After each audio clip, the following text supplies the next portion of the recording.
Muy buenas tardes, queridos hermanos. En esta ya tarde continuamos con nuestro curso sobre Romanos. Hoy veremos la importancia que tiene el saber los destinatarios.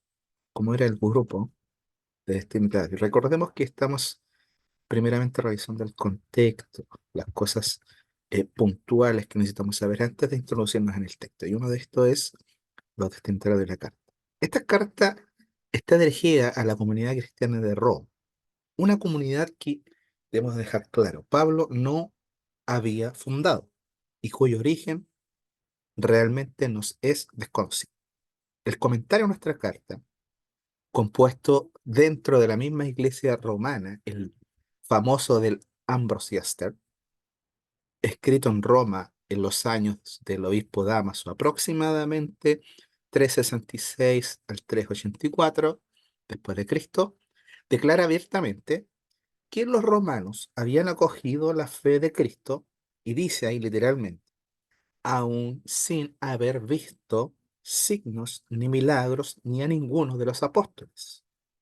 Por lo tanto, la tradición famosa de que Pedro había fundado esa comunidad no puede ser cierta, ya que en Gálatas, escrita hacia el año 54, atestigua que a finales de los años 40, Pedro estaba todavía en Jerusalén durante el llamado Concilio Apostólico. Véase Hechos 15, 1 al 29.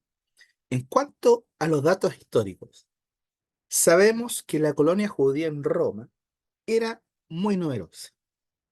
Algunos historiadores la cifran en unos 50.000 miembros. De ella probablemente debieron surgir los primeros cristianos, que no tardaron en formar una comunidad relativamente numerosa. ¿Ya? ¿Qué pasa ahí? En la comunidad de Roma, en sus inicios probablemente eh, había mayoritariamente lo que se denominan judeos cristianos, judíos que habían creído en Cristo. En sus inicios, seguramente ellos formaron la comunidad de Roma y ellos probablemente también tenían un gran contacto, un gran afecto por la comunidad de Jerusalén. Pero al cabo de unos 5 años aproximadamente o probablemente, cuando Pablo ya escribe Romanos, podemos pensar, y al estudiar la carta en forma completa, que la comunidad estaba relativamente equilibrada. O incluso tal vez, pienso yo y muchos eruditos, que tenían una mayoría gentil. Y entre los cristianos procedentes del judaísmo y los procedentes del paganismo, incluso también habían en sus grupos tipos de subgrupos. Probablemente habían prosélitos, simpatizantes del judaísmo, en todos los niveles que podemos encontrar los llamados temerosos de Dios.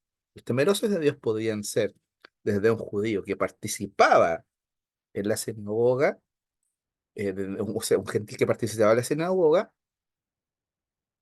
un gentil que guardaba ciertos mandamientos, hasta un simple simpatizante de la fe.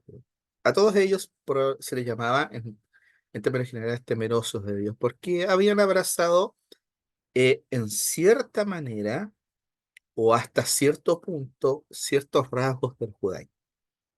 ¿Ya? La iglesia de Roma, entonces, estuvo marcada desde el principio por una línea, podríamos decir, judaizante, o cristiano judío, o judía cristiana. Naturalmente, esto se debe al hecho de que no fue Pablo quien la fundó, ¿ya? Por ejemplo, el Ambrose Astier, nuevamente lo cito, dice que, dice que en los tiempos de los apóstoles habitaban en Roma algunos judíos, y entre ellos aquellos que habían creído y enseñaron a los romanos a observar la ley, aún profesando a Cristo. Estos, pues, que procedentes del judaísmo, creían y pensaban eh, de una cierta manera sobre Cristo, probablemente, dice el Ambrosastier, o incluso lo asevera, ellos enseñaban que se debía observar todavía la ley, como si en Cristo no estuviese la salvación plena. Ahora, para el Ambrosastier, estos judíos eran los que habían eh, corrompido la fe de los romanos, pero en realidad no es tan así. Cuando uno lee la carta romana, nota que sí, hay una influencia completamente judía, o podríamos decir, hay una especie de cristianismo antiguo en la iglesia romana. Hay una influencia de, de ciertos rasgos judíos en una fe cristiana en la iglesia de Roma, que había envolvido, obviamente, a sus iniciadores de la comunidad y a los gentiles que a veces se habían reunido en torno a esta comunidad judía. ¿Ya?